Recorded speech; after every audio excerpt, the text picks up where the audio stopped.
Evacuation proceedings got underway about 4:30 this morning for East Syracuse residents. About 100 families were hit with a backwash of water that flooded the Fayetteville-Manlius area yesterday.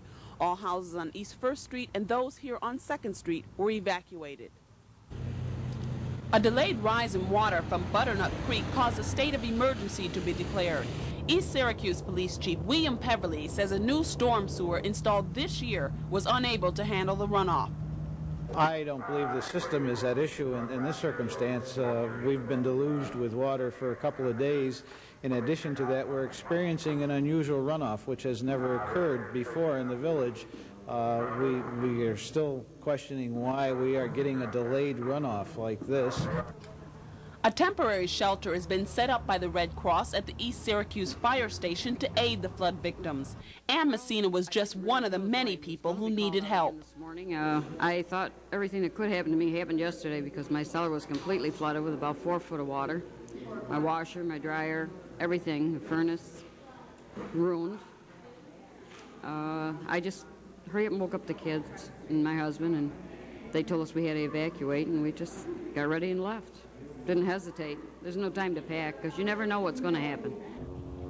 While most families were happy to be rescued, William Farnsworth was like a rock that could not be moved. I couldn't see the sense of getting out of here so fast and leaving all my stuff in the cellar to ruin this hundreds of dollars worth of stuff that I had to carry out of the cellar. I had to take the motor off of my furnace. I've dismantled a lot of things down cellar, and that's why I stayed. Portions of Route 290, Fremont Road, and Kirkville Road were closed due to the flooding, but officials say the water has started to recede. It's dropping about an inch an hour. Jackie Robinson, Channel 3 News. There are 3 main health dangers from floodwaters. First, drinking water supplies can become contaminated. That happens when sewage treatment plants become overloaded and can't handle the volume of sewage. The mixture backs up into streets and basements. And rats leave their homes along riverbanks and head for populated areas. County health officials said today water supplies appear to be safe. Sewage treatment plants are overloaded, but all are operating. And health department workers are checking for the movement of rats. Health Commissioner Dr. William Harris warned that runoff water in yards and streets should be considered dangerous. I don't think that there's any particular danger of having an outbreak of disease from the situation that we have, but I think everybody should realize that surface water that there is now is contaminated water, and you don't fool with it. You don't drink it or play in it. You have to treat it as contaminated, and if you realize that, I think that people will automatically avoid any of the hazards of disease. It will be a day or two before water samples have been run through lab tests. Meanwhile, people in flood areas with well water should have it tested as a precaution. Ron Hastings, Channel 3 News.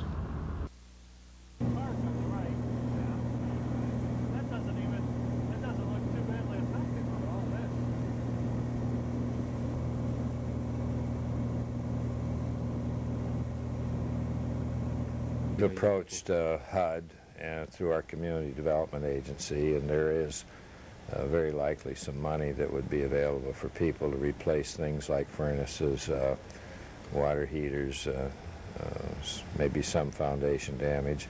There is, however, with that community development money, a means test, which means certain income levels would not be eligible for funds. There hasn't been any structural damage, with one exception.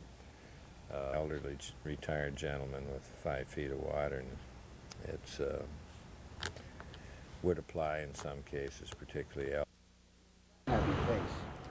This is Limestone Creek today. The water is still moving at a snappy pace, but that's a big improvement from yesterday when the rain-swollen creek roared through parts of Fayetteville and Manlius, flooding dozens of homes and business places and forcing residents to evacuate their premises. Business and industry were trying to get back to normal today in many flood-stricken areas, but the tally of property damage to businesses and homes is still going on and may take weeks to determine. In Manlius, the future of Production Products Company remains in doubt. Limestone Creek broke through the dirt embankment at several places, leaving a muddy mess in its wake. The power pole that was bowled over by the raging creek is still on its side, so there's no electricity in the building. This bridge on Route 173 in Manlius was blocked to traffic yesterday during the height of the flood. Heavy equipment was brought in to clear away debris so that the water could flow freely under this bridge. Some of the big tree limbs and brush still remain, but the water is getting through. Manlius residents who had to evacuate their homes in the Meadow Stream Tract were back today checking their property.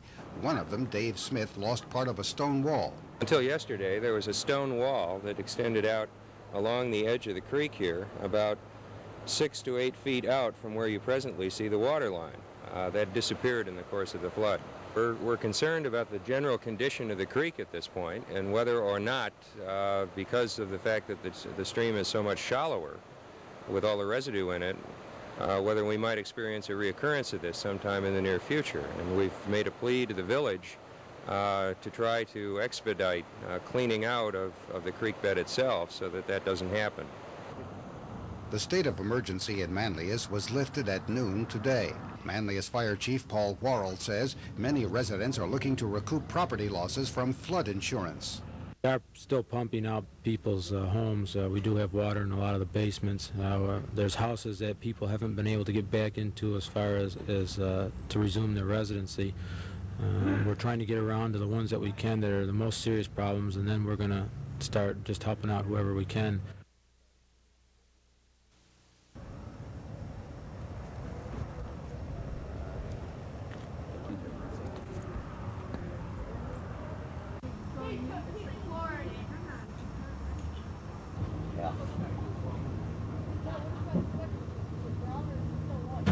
It will be a while before they can get the water out of the basements of their homes, and inspections conducted by the utility people so that they can ensure it's safe to turn the electric and gas back on.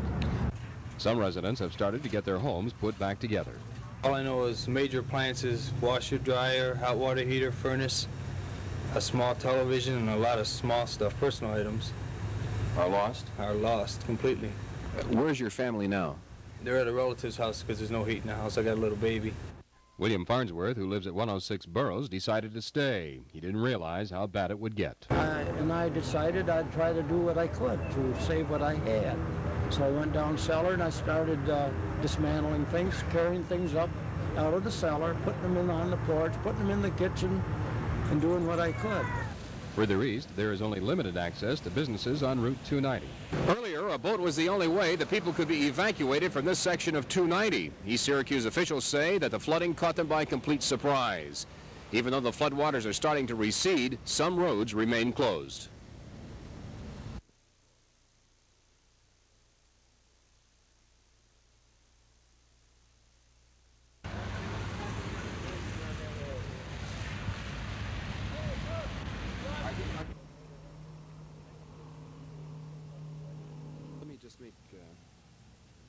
Let me just make a list of the...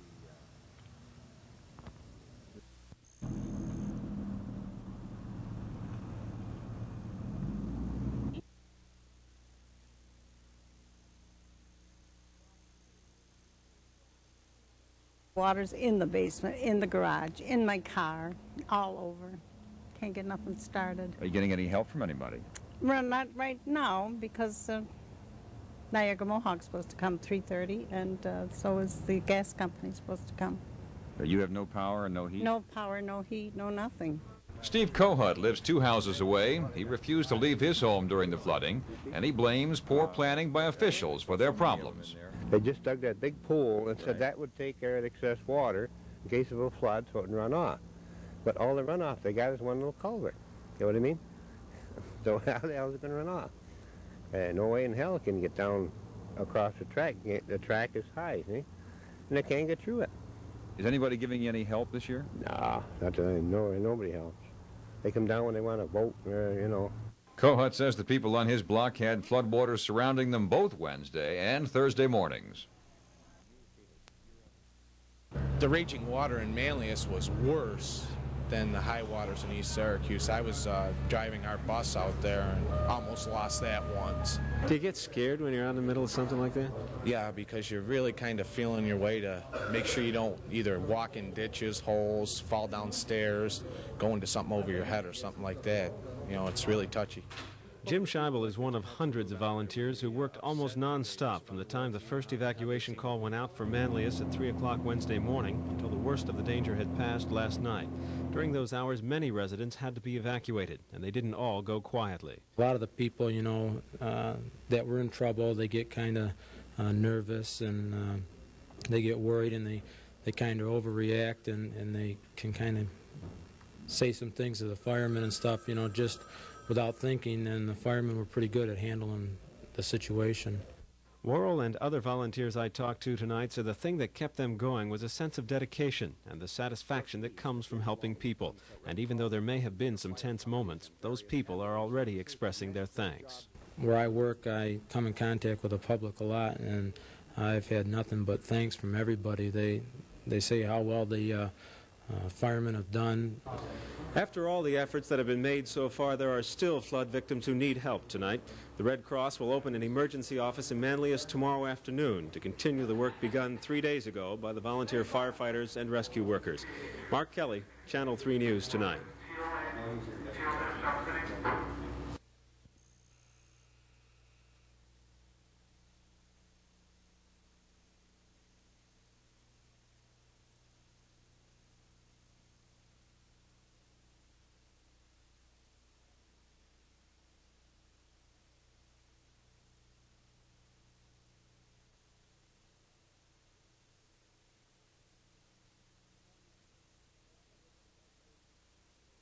Money is something expendable. Nobody got hurt, and the buildings are still up, and that's something to be happy about. So that's why I got the whole picture in my mind. I feel sorry for some of our surrounding people here that got flooded with their homes and everything else in this area. I understand that the Army Corps of Engineers are planning on doing something along the Limestone Creek banks and damming up some water, do something. I don't know what I talked with the mayor and several other people, and that's what they are promising now, that they're going to do something with this Limestone Creek so this won't happen again. So